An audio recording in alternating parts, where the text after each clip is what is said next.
Well, hello and welcome to my YouTube channel. Here I am back in Scotland.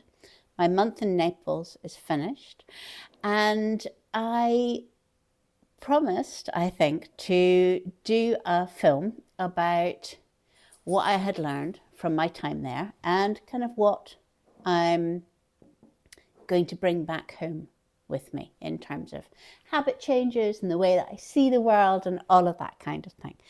So I'm going to talk about that, and I'm going to show some of the footage that I shot in Naples. Oh my goodness, it is a beautiful, beautiful city. And then at the end, I'll talk about what I'm going to be doing this week.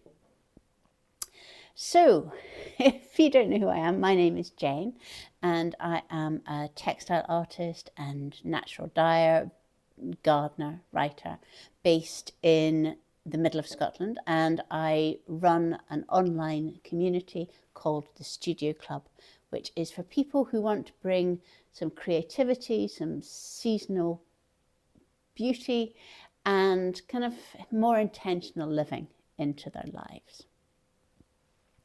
So, Naples. Now, you might remember that January and February, I was really struggling with my health. I caught something over the festive season, probably flu.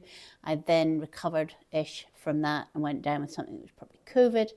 And I don't think I realised at the time quite how low and flat and fatigued I had got. Though I knew that I wasn't well, and at one point I thought I wasn't going to be able to go away at all.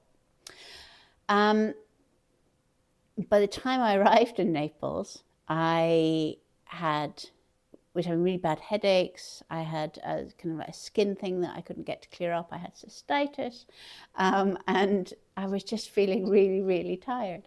And as you can see now, a month later, I'm back to being full of beans. You know, it's spring out there. I say it's spring out there. It's actually sleet and a howling gale, which is why we're in the house rather than in the statutory or the studio. So Naples. I had originally, when I came up with this plan that I would go to Naples and live there for a month, I kind of framed it as being a big creative project. So the book that I've been kind of like on and off working on for a couple of years, I thought, well, this would be a chance, you know, to get that out, to get it all dusted out and into a good state. Or then I thought, well, you know, filmmaking, I'd really love to be better at filmmaking than I am. I could do a course and I could do this documentary kind of thing and be a big project. However, beginning of February, it was quite clear I wasn't going to do either of these big projects. And I made the intentional decision that I would just spend the time nurturing myself. Now, obviously, it wasn't a holiday. I was still working. I was still doing all of the Studio Club classes and newsletters. I was still filming things. I was doing plans for next year, lots of admin. All of that kind of came with me. So it wasn't a holiday, but it was a period of time that was away from routine. And what I want to talk about in this is really what I discovered about time and the way that I relate to it and the way that my physical health is affected by time, and then the things that I am going to attempt to bring back into more everyday life here and my plans for the week. So I now see my trip to Naples as being something where I gave myself time. And the first thing that I did, well, it was on day 3. I went up to the Museum of Archaeology, which is phenomenal. I think it's got the best collection of classical sculptures, paintings, floors, artifacts in the world. And it is massive. So I went up there and I was kind of officially going so that I could film some mosaic floors for the studio club. I think that they're wonderful inspiration for all kinds of projects, not just mosaic floors. And so I was officially going up there to film there. And I thought, oh no, actually, what I'm going to do is, instead of just get a day ticket, I am going to get a year's pass, and then I will be able to go whenever I like, and it's not going to cost me the 22 euros. Now, what I would say is that for some reason, the year pass is only 3 euros more than a day pass. And as you also get 10% off in the shop, you know, if you're going to buy any postcards or a guidebook or anything, it's probably cheaper to buy the year pass and get the 10% discount. However, that's not the point. The point is that I gave myself this opportunity to spend as much time as I liked in the Museum of Archaeology. So instead of feeling that I had to do it all in one trip, which would have made me exhausted and also killed the delight, I just kept going back. So one day I would go and see all of the sculptures, like this sort of flora sculpture, so like the ultimate gardener, 20 foot high, and amazing feat.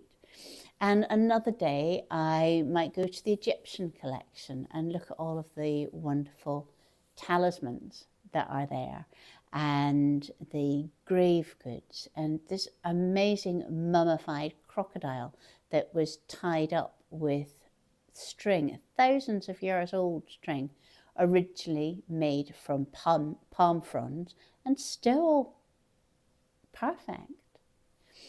And you know, another day I might go and see all of the mosaics and frescoes from Pompeii. Or it gave me time.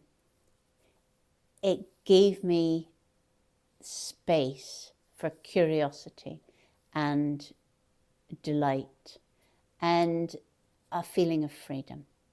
I achieved that space through another technique, and that was creating a very structured day of blocks. But within those blocks, although they are themed, I had no specific things to do. So what I mean is I would get up and get dressed, and then I would do 2 hours of very focused work. So that might be writing blog posts, newsletters, might be editing film, but it meant that I didn't have my phone, I wasn't trying to multitask, I wasn't doing emails in amongst everything else or replying to social media messages or anything like that. I just had my 2 hours blocked out, quite thoughtful, brain intense work. And then at the end of that, I would walk to a coffee shop, and with my wonderful espresso and my little mini pastry, I would do about an hour's creative work. So that would be journaling, it would be writing sort of like longhand, the first draft of blog post, coming up with ideas for things for the future, all of this kind of thing that is more free form and that actually I like to do longhand in a notebook. But also within that, because I was out and about, there was time for people watching, to actually watch them making the coffee or people going past and that kind of thing. Then I would typically go back to my flat for lunch. but I would give myself permission to wander off the path. So to go into a church and explore and see the amazing sculpture and paintings and floors there, or the votives that were displayed. The chance to go down alleyways or, you know, into courtyards and so on, and just see what was there, to experience the city in a full way, but also to free my mind up. Then in the afternoon, I would tend to go out and do something. So I would go to the Museum of Archaeology, or I would walk along the coast to a particular beach or that kind of thing, go and find somewhere to eat ice cream. And in the late afternoon, I'd have another block of work that would tend to be not very brain heavy. So admins, emails, social media, photo editing, that kind of thing. And then after that, I would completely break for the evening and have the evening to do whatever I wanted, you know, read, sew, knit, and have an early night. And this blocking, but without being very prescriptive, seemed to give me so much more time than when I sit at home with my to-do list and try to do several things at once. You know, I'm baking bread while answering emails, while waiting for files to upload onto the computer. So that is one thing that I am bringing back. Another thing that I'm bringing back is that while I was away, I realized quite how much sleep I need. One of the symptoms of my autoimmune disease is chronic fatigue. And I think anybody who has chronic fatigue in their life will appreciate that it's societally and in your head, it is one of the most difficult things to get on top of, because we are used to pushing through. And many times it is an ability to push through and push through and push through that has triggered the autoimmune condition in the first place. So it's very, very difficult to fully embrace the amount of rest that you might need. But I arrived in Naples so run down that I decided I would just sleep as much as I wanted to, as much as my body said it wanted to. There's nobody else about. I mean, I'm not impinging on anybody else's life, not ruining anybody else's evening. And in that first week, I averaged well over 14 hours a day of sleep, which seems ridiculous.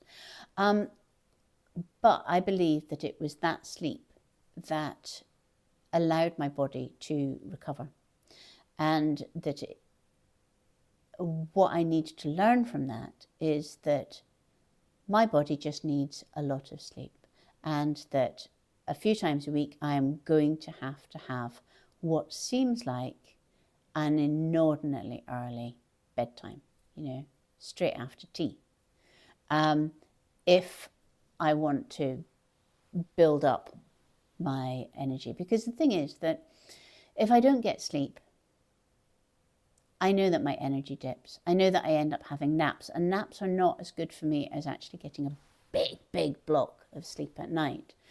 And I know that I do nothing really, really well if I'm tired, if I'm run down, and that my physical health actually starts to fall as well. So there we go. Lots and lots of sleep is coming back with me.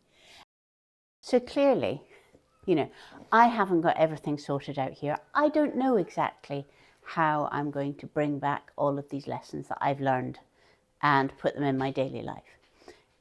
I'm very much in the messy middle, but I think that that's a good place to be, particularly if you're talking to people about it.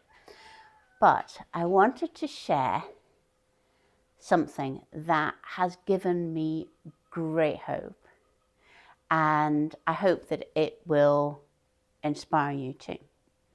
So for Christmas, I got an Apple Watch, and I got it primarily because I can mirror my phone onto it and check that I'm actually in the picture that you're watching.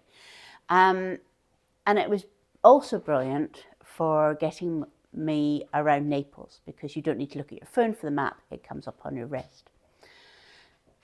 But apart from that, I didn't really use it that much.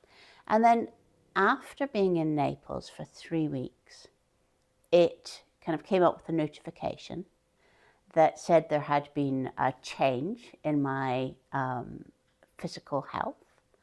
And it gave me all of these stats. Now, I won't give you all the stats. I mean, it was a whole load of things I didn't know it was even measuring.